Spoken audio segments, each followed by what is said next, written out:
और आज राहुल गांधी ने अपने बजट सत्र के दौरान भाषण दिया। लोकसभा में नेता प्रतिपक्ष राहुल गांधी ने बजट के भाषण में लगातार सरकार के ऊपर वो हमलावर दिखे और सरकार पर चुन चुन कर उन्हें हमला बोला। राहुल गांधी ने इस दौरान किसानों से लेकर युवाओं तक के मुद्दे को उठाया और कहा कि 20 लोगों ने बजट तैयार किया और इन 20 लोगों में सिर्फ एक माइनॉरिटी और एक पिछड़ा वर्ग के व्यक्ति को शामिल किया गया, जबकि फोटो में दोनों में से कोई भी नहीं था।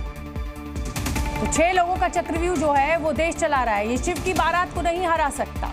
बजट को लेकर आज राहुल गांधी ने सत्ता पक्ष से सवाल पूछे और उसमें किसानों से लेके युवाओं तक के मुद्दे को उठाया। और ये देखिए, ये उस समय के एक्सप्रेशंस हैं वित्त मंत्री निर्मला सीतारमण के, जब राहुल गांधी ने एक तस्वीर दिखाई और कहा कि इसमें एक भी ओबीसी व्यक्ति का फोटो नहीं है और एक भी माइनॉरिटी का नहीं है। 20 लोगों में सिर्फ एक माइनॉरिटी और एक पिछड़ा वर्ग के व्यक्ति को शामिल किया गया, लेकिन इस तस्वीर में तो वो भी नहीं दिख रहे हैं। तो इस पर निर्मला सीतारमण ने थोड़ी सी हैरानी जताने वाले एक्सप्रेशन दिए।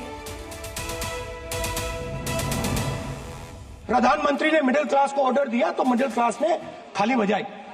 उसके बाद प्रधानमंत्री ने उसी मिडिल क्लास से कहा मोबाइल फोन की लाइट जलाओ और मोबाइल फोन की लाइट जली। मिडिल क्लास ने, पूरे हिंदुस्तान में मिडिल क्लास ने मोबाइल फोन की लाइट जला दी। अब इस बजट में आपने उसी मिडिल क्लास के एक छुरा पीठ में मारा, दूसरा छुरा छाती में।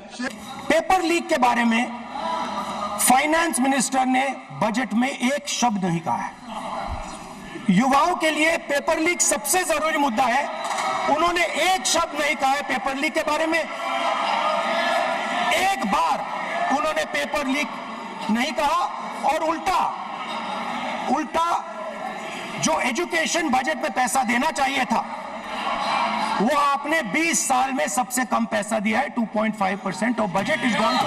हमें लगता था कि ये कोई बड़ा काम नहीं है सर, ये इतना बड़ा काम नहीं है। हमें लगता था कि अगर सरकार बजट में इसका प्रोविजन कर देती, अगर बजट में इसका प्रोविजन कर देती तो जो हमारे किसान हैं जो चक्रव्यूह में, आपके चक्रव्यूह में फंसे हैं, वो निकल पाते। ये हमारी थिंकिंग थी। पहली बार सेना के जवानों को आपने अग्निवीर के चक्रव्यूह में फंसाया। सही बात। इस बजट में अग्निवीरों के पेंशन के लिए 1 रुपया नहीं है। बजट सत्र के दौरान राहुल गांधी ने अपने सवालों से सत्ता पक्ष को चक्रव्यूह में फंसाया।